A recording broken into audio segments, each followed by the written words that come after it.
If you want to know why I took the 20-70 f4 and not the Sony 24-70 2.8 G Master Mark II, then stay tuned. The 24-70 2.8 G Master II is only a bit larger than the 20-70 G, costs around €1,000 more, and of course has the better aperture, but I still really like the compact format of this 20-70mm.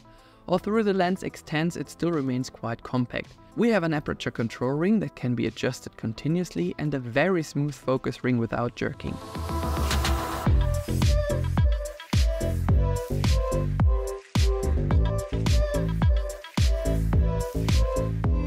At just 488 grams, it is almost 200 grams lighter than the 24-70 GM2. Admittedly, the extra 200 grams in my camera bag wouldn't have bothered me.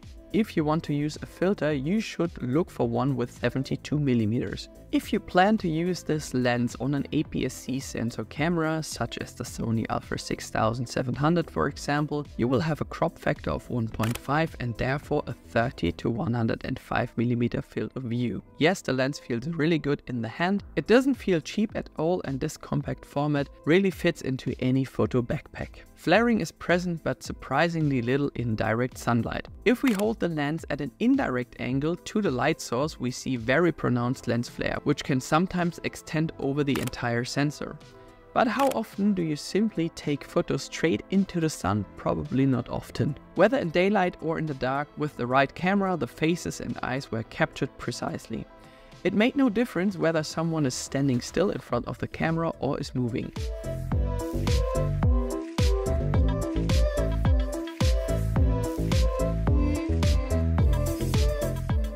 One of the main reasons for me to take the 20-70mm and not the faster 24-70 was actually these 4mm. Let's assume I'm in the press and need exactly one lens, then it would have been the 24-70 2.8 Mark II.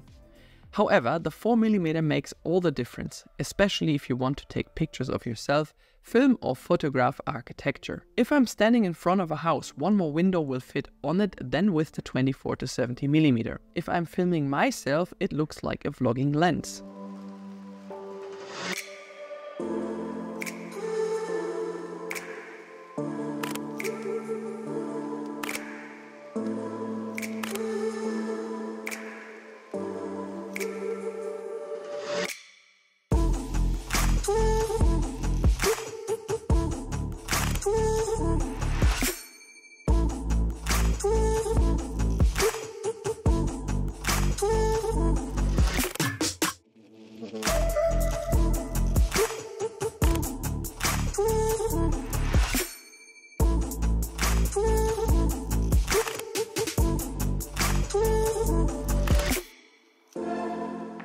And that brings us to another reason for me to have the 20-70mm.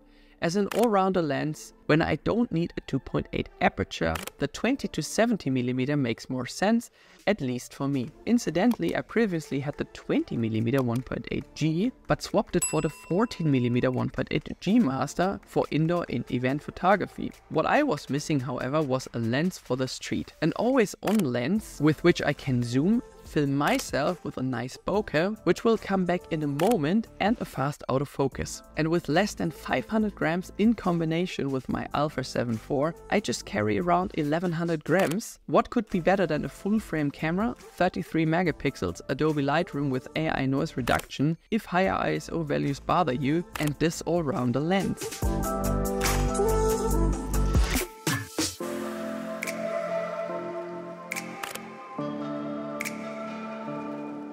And that's the 20-70mm here in Cologne at a really busy road, and as you can see, you can film yourself here on that full frame camera. I'm using the Sony Alpha 7 IV.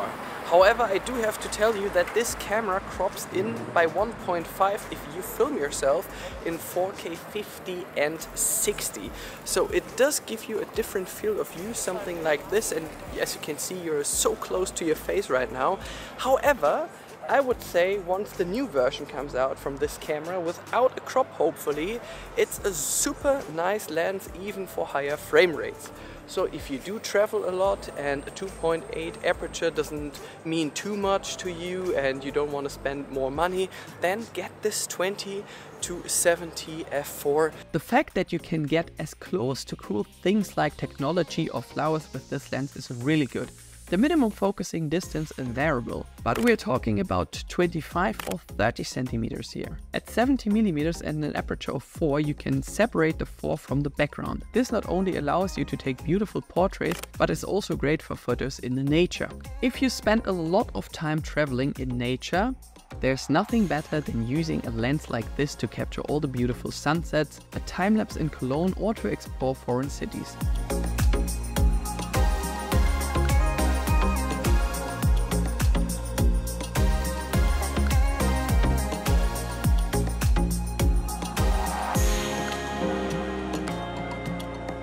If you ever think to yourself, I should have taken the 2.8 aperture and spent €1,000 more on the 20 to 70 2.8 GM2, then I can assure you, in 2024, there will be still tripods, artificial light, high ISO values and still a good performance if necessary, and you can find noise reduction in Adobe Lightroom. I was walking 20,000 steps through Cologne for you, took lots of pictures of culture and architecture, and one thing in particular blew me away at home on my MacBook, and that was the sharpness. If you can't get sharp pictures, you should watch my tutorial Learning Photographies for a Beginner. If you like my presets, then have a look into the video description below. If you're more a filmmaker and don't need a 2.8 aperture because you primarily film in daylight or yourself in artificial light, then the 20 to 70 millimeter could be also a lens for you.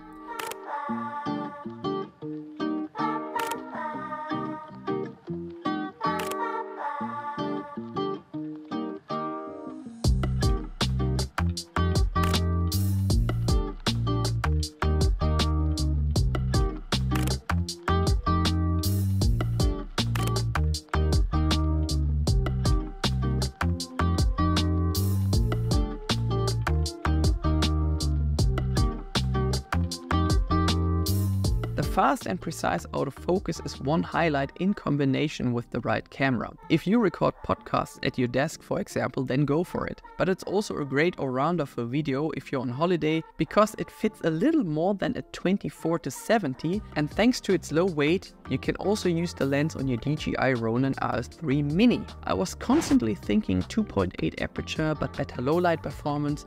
Or where would I have used the 20 to 70 millimeter more? At the end of the day, I'm out and about more during the day and don't need a 2.8 aperture because I already have a 14 millimeter 1.8, the 50 millimeter 1.4 G Master and the 135 millimeter 1.8 G Master. In low light, I have to push the ISO a lot higher than with a 2.8 aperture, but at the end of the day, it also gives my videos a certain look.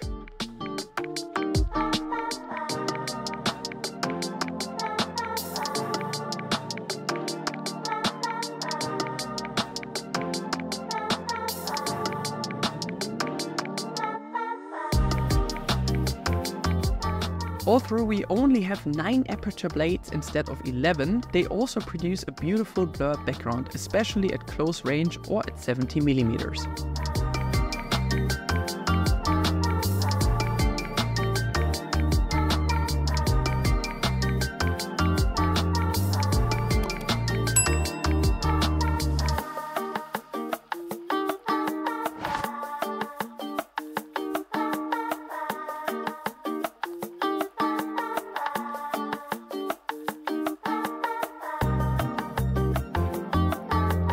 If you now have more clarity as to whether you should prefer a 24 to 70 or the 20 to 70 millimeter, please send me an email and I will contact you with my favorite store in Frankfurt, which delivers as well if you live in Germany. My verdict on the 20 to 70 millimeter is of course positive, otherwise I probably wouldn't have bought it. I spent more time filming and taking pictures during the day instead of being a night walker, so I don't need a 2.8 aperture. If I were at the press and had to choose one lens as an always on camera lens, it would have been the 24 to 70 2.8 G Master 2. I was really interested in the 20 millimeter for filming and photography.